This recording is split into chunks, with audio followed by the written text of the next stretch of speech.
All right, we're going to keep it moving here. If I have not met you, my name is Dave Obwald. I'm the campus pastor of the Southeast Campus, which is starting up here at September 8th, which I'm very excited about. Got a crew over here, new leaders from Southeast actually as well, which I'm really excited about. But we're going to talk in this next section about the DNA of a leader. Now, we've talked kind of initially about, the big vision. We just talked about this idea of knowing yourself as a leader. Now there's some intangibles of being a leader as well. And this kind of, it's almost like a mindset of what does it take to be a leader. I used to work, before I worked at the Well, I worked for 5 years at Fresno Pacific as a residence director. And we trained RAs to live in living areas.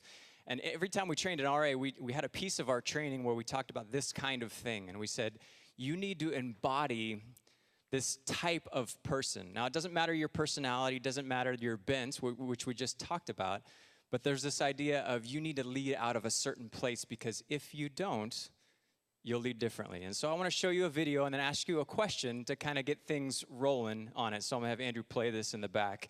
Just want you to watch it with the lens of a life group leader. Brave ridicule yourself. If you've learned a lot about leadership and making a movement, then let's watch a movement happen start to finish in under 3 minutes and dissect some lessons. First, of course, a leader needs the guts to stand alone and look ridiculous. But what he's doing is so simple, it's almost instructional. This is key. You must be easy to follow. Now here comes the first follower with a crucial role. He publicly shows everyone else how to follow. Notice how the leader embraces him as an equal. So it's not about the leader anymore, it's about them, plural. Notice how he's calling to his friends to join in. See, it takes guts to be a first follower. You stand out and you brave ridicule yourself. Being a first follower is an underappreciated form of leadership. The first follower transforms a lone nut into a leader.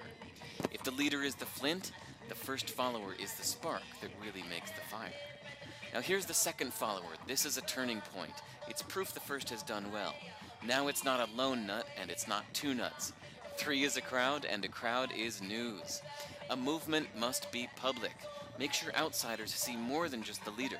Everyone needs to see the followers, because new followers emulate followers, not the leader. Now here come 2 more people, then 3 more immediately. Now we've got momentum. This is the tipping point, and now we have a movement.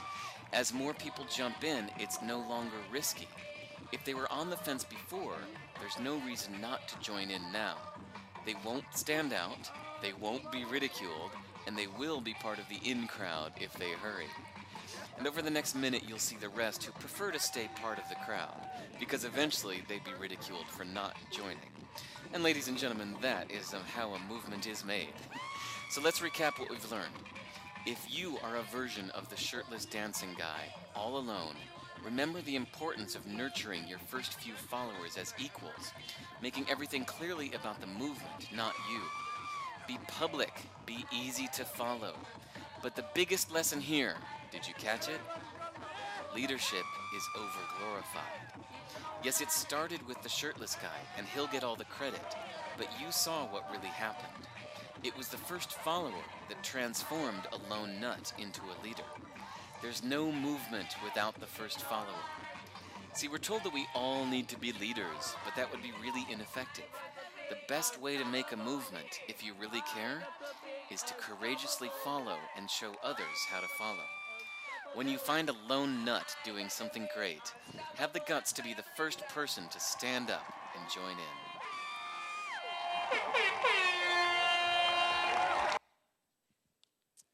All right, so the shirtless guy, right? So what I want you to do is around your table, I asked you a question here. How does this video relate to leading a life group? And because I think there's a ton of lessons to be learned in what you just saw here as it relates to life group leading. But I want you to see if you can come up with about 6 or 7. I'm only going to give you like 3 minutes for this. So 6 or 7 ideas around your table. What does this have to do with being a life group leader? Ready? Go.